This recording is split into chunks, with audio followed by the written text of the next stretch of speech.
Most people who walked into Bella Luna Café barely noticed the shy waitress with the soft brown eyes. She moved quietly, almost invisibly, carrying plates and clearing tables like a gentle breeze no one paid attention to. But one chilly October afternoon, that same quiet waitress did something that would change her life forever, something so small, so simple, and so filled with kindness that it left a billionaire, his security team, and the entire restaurant in tears. It all started when a black SUV pulled up outside the cafe, sleek, polished, and guarded by two large men in suits. The door opened, and out stepped an elderly woman with silver hair, a warm smile, and a hearing aid tucked behind her ear. She was the mother of one of the richest men in the state, and she hadn't spoken to a stranger comfortably in years, until she met the shy waitress who signed to her. What happened next, no one could have predicted.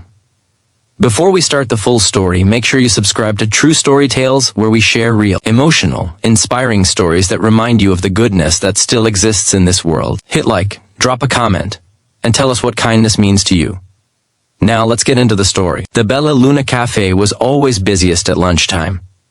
Office workers rushed in and out with laptops and deadlines. Couples shared sandwiches and soft laughter. But at table 7, near the window, sat the shy waitress, Emily, softly wiping down the surface while humming to herself. She liked quiet days.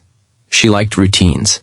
And she liked people, she just didn't always know how to talk to them. Emily grew up in a small town, raised by her grandmother after her parents passed away. Her grandmother had been deaf, and from the age of 4, Emily learned sign language as naturally as other children learned nursery rhymes. Signing felt peaceful to her, like poetry she could do with her hands. After her grandmother died, Emily rarely used sign language anymore. She missed it, but life moved on. Rent, bills, work, she barely had energy left for memories. That October afternoon, as she arranged fresh pastries in the display case, she saw 2 tall men in suits walk in first. They scanned the room like bodyguards. Then an elderly woman entered behind them, wrapped in a soft blue scarf. She smiled politely, while one of the men guided her to a seat near the window. Emily didn't know who the woman was. She only noticed the hearing aid and the slight nervousness in her eyes. Emily approached with a menu. "Good afternoon, ma'am. May I?"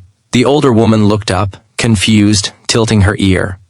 She didn't respond. Emily tried again, louder this time. But the security guard beside the woman shook his head. "She can't hear you," he said. "She doesn't do well in public places." The woman's shoulders tensed as another server approached.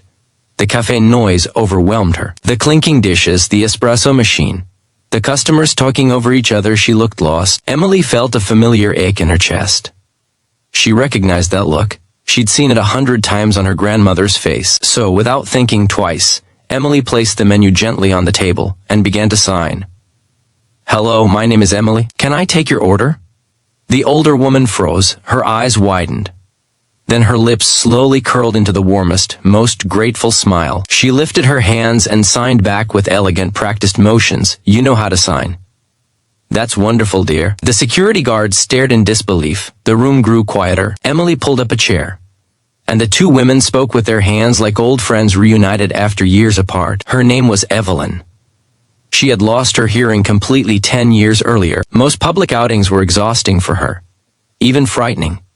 She rarely met anyone who signed fluent.